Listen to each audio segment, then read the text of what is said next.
Hello friends, एक बार फिर से स्वागत है मेरे यूट्यूब चैनल पर। पिछले कुछ दिनों से मैं अपनी क्लास कंटिन्यू नहीं कर पा रहा था, अब कंटिन्यू कर रहे हैं और इसी श्रृंखला को आगे बढ़ाते हुए हम आज न्यूमेरिकल करने वाले हैं बॉइलिंग पॉइंट पर। तो ये चैप्टर है क्लास 12th का सॉल्यूशन एंड कोलिगेटिव प्रॉपर्टी और इसमें हम बात करेंगे एलिवेशन इन बॉइलिंग पॉइंट। इसमें न्यूमेरिकल्स पर हम बात करेंगे। न्यूमेरिकल्स यहाँ पर मैं आपको सोल्व करवा रहा हूँ। तो इसका जो न्यूमेरिकल नंबर 1 है वो है a solution of 2.5 gram of non volatile solid in 100 gram benzene is boiled at 0.42 degree celsius temperature, 0.42 degree celsius higher than the boiling point of pure benzene. Calculate the molar mass of the substance. Kb of benzene is 2.64 Kelvin kilogram mole inverse. बहुत ही straight forward question है, numerical formula based है। तो इसमें हमको benzene का molar mass निकालना है। आपको पता है डेल्टा टी बी का फॉर्मूला होता है डेल्टा टी बी बराबर K B into molality. Delta T B equal to K B into molality. और मोलेलिटी के फॉर्मूले को जब हम ओपन करते हैं और मोलर मास की टर्म में लिखते हैं तो ये फॉर्मूला हमको मिलता है। यहाँ से हम मोलर मास निकाल सकते हैं K B into W small W into 1000 upon capital W into delta T B. इसमें जो के बी है वो मोलर एलिवेशन कांस्टेंट है जिसकी वैल्यू है 2.64 और स्मॉल डब्ल्यू है जो हमारे पास में सॉलिड है जो कि सोल्यूट है उसका मास है that is the 2.5 gram multiply by 1000 and divided by capital W that is the mass of solvent. और मास ऑफ सोलवेंट यहाँ पर बेंजीन का मास है दैट इज़ 100 ग्राम। तो 100 gram into 0.42 this is the delta T B, यानी कि कितना degree ज़्यादा टेम्परेचर पे बॉयल हो रहा है। तो that is the delta T B और इसको सोल्व करते हैं then we will get 158.9। So molar mass of the benzene solid substance is 158.9 gram. तो ये एक बहुत ही स्ट्रेट फॉरवर्ड क्वेश्चन था। नाउ न्यूमेरिकल नंबर 2 है the molar elevation constant of water is 0.52 kelvin kilogram mole inverse. देखो ऊपर वाले में जो सॉल्वेंट था वो बेंजीन था, नीचे जो न्यूमेरिकल नंबर 2 है उसमें सॉल्वेंट वाटर है एंड वाटर का मोलर एलिवेशन कांस्टेंट गिवन है। Calculate the boiling point of solution made by 6 gram urea in 200 gram water, यानी 6 ग्राम यूरिया को 200 ग्राम वाटर में डिजोल्व करके जो सॉल्यूशन बनाया है उस सॉल्यूशन का बॉइलिंग पॉइंट हमें कैलकुलेट करना है।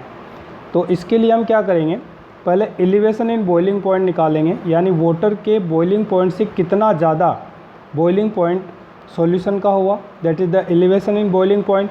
इसका फॉर्मूला हमारे पास में K B into 1000 into small W upon small M and capital W. Small W यहाँ पर जो सोल्यूट है दैट इज़ द यूरिया उसका मास है, small M that is the molar mass of the urea that is 60 and capital W this is the mass of solvent. ये values हम यहाँ पर पुट करते हैं, इसको सोल्व करते हैं तो हमें ऑब्टेन होता है 0.28 डिग्री सेल्सियस। नाउ अब हमें निकालना है बॉइलिंग पॉइंट ऑफ सॉल्यूशन। तो सॉल्यूशन का बॉइलिंग पॉइंट जो वाटर का बॉइलिंग पॉइंट है उसमें हम एलिवेशन इन बॉइलिंग पॉइंट को ऐड करेंगे। तो ये हमें ऑब्टेन होगा 100.28 degree Celsius and this is the boiling point of the solution. Have you understood? समझ में आ गया होगा अच्छे से। नाउ न्यूमेरिकल नंबर 3 यहाँ पर एक अच्छा है, थोड़ा बड़ा न्यूमेरिकल है। बड़ा तो क्या बोलें पर हाँ ठीक है। तो इसमें है 2 element A and B form a compound. इसमें 2 तरह के कंपाउंड बनाते हैं जिनके मोलिकुलर फॉर्मूला है, एक का AB2 एंड एक का है AB4। When dissolved in 20 gram benzene 1 gram of AB2, यानी 1 ग्राम AB2 का मास 20 ग्राम बेंजीन में डिजोल्व किया जिससे कि इस सॉल्यूशन का जो फ्रीजिंग पॉइंट है वो 2.3 डिग्री सेल्सियस डिक्रीज हुआ। whereas 1 gram of AB4 lowers the freezing point 1.3 degrees Celsius. The molar depression constant of benzene is 5.1 Kelvin kilogram mole inverse. Then calculate atomic mass of A and B. तो ये जो numerical है ये numerical based है depression in freezing point वाले concept पर, तो इसको हम सोल्व करते हैं। इसमें एक्चुअली हमें फाइंड आउट करना है जो एलिमेंट है हमारे पास ए एंड बी उनके एटॉमिक मास। तो उनके एटॉमिक मास हम कैसे निकाल सकते हैं? उनके एटॉमिक मास निकालने का तरीका रहेगा कि हम पहले दोनों के मोलर मास निकालें और मोलर मास को एक तरह से मोल कंसेप्ट वाले पार्ट पर ले जा करके इनके एटॉमिक मास निकाल सकते हैं।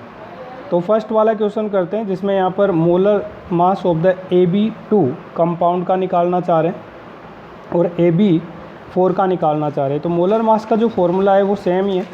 यहाँ पर AB2 का आपको निकालना है मोलिकुलर मास और मोलर मास, दोनों में क्या डिफरेंस होता है? एक्चुअली मोलिकुलर मास होता है 1 मोलिक्यूल का मास एंड मोलर मास होता है 1 मोल का मास। तो मोलर मास की यूनिट होती है, जैसे यहाँ पर 110.86 आया, मोलर मास बोलेंगे तब ये होगा ग्राम में और मोलिकुलर मास होगा तो ये हो जाएगा AMU में। Okay, so find out the molecular mass of AB2।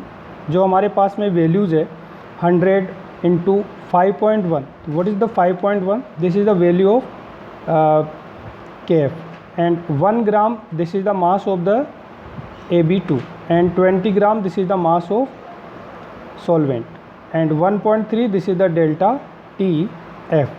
तो डेल्टा TF की वैल्यू पहले में 1.3 डिग्री सेल्सियस थी जो हमने यहाँ पे पुट की। इसको सोल्व करने पर हमें मिलता है 110.86। Similarly we can calculate the molecular mass of AB4। इसके लिए भी सेम प्रोसेस है, इसको सोल्व करते हैं तो हमें मिलता है 196.15। ये न्यूमेरिकल वैल्यूज है। अगर आपको मोलर मास बोलना है तो ग्राम में यूनिट रहेगी एंड मोलिकुलर में AMU में। अब हमें निकालना है इनका एटॉमिक मास। तो हमें पता है कि जब हम मोलिकुलर मास निकालते हैं, जैसे मान लो अपने पास में AB2 है, अब AB2 का मुझे मोलिकुलर मास निकालना है तो मैं क्या करूँगा, जैसे A का मान लीजिए हमने A का जो एटॉमिक मास है वो A ही माना, तो इसका A+2B this is the molecular mass of AB2। और ऐसे अगर AB4 का निकालना है तो AB4 में हम क्या करेंगे, like atomic mass of A को हमने A माना तो ये होगा A, और दूसरा जो B है उसका एटॉमिक मास हम मान लेते हैं B, तो ये हो जाएगा 4B और ये हो जाएगा इसका मोलिकुलर मास। तो इसी को हम यहाँ पर यूज़ करते हैं। जैसे इसमें मोलिकुलर मास निकालना है तो A+2B equal to 110.86 and A+4B equal to 196.15। ये हमने किया। अब हम इन दोनों इक्वेशन को सोल्व करेंगे और A एंड B की वैल्यू निकाल लेंगे। That will be the atomic mass of the A and B। सो इनको सोल्व करने पर ये वैल्यूज़ हमें ऑब्टेन होती है, तो ये इनके एटॉमिक मास हो जाते हैं। सो ये 3 न्यूमेरिकल थे। न्यूमेरिकल्स की इसी कड़ी को आगे बढ़ाते हैं, तो अगला जो वीडियो होगा उसमें नेक्स्ट न्यूमेरिकल्स में आपको देने वाला हूँ। Thank you for watching this video. Thank you very much.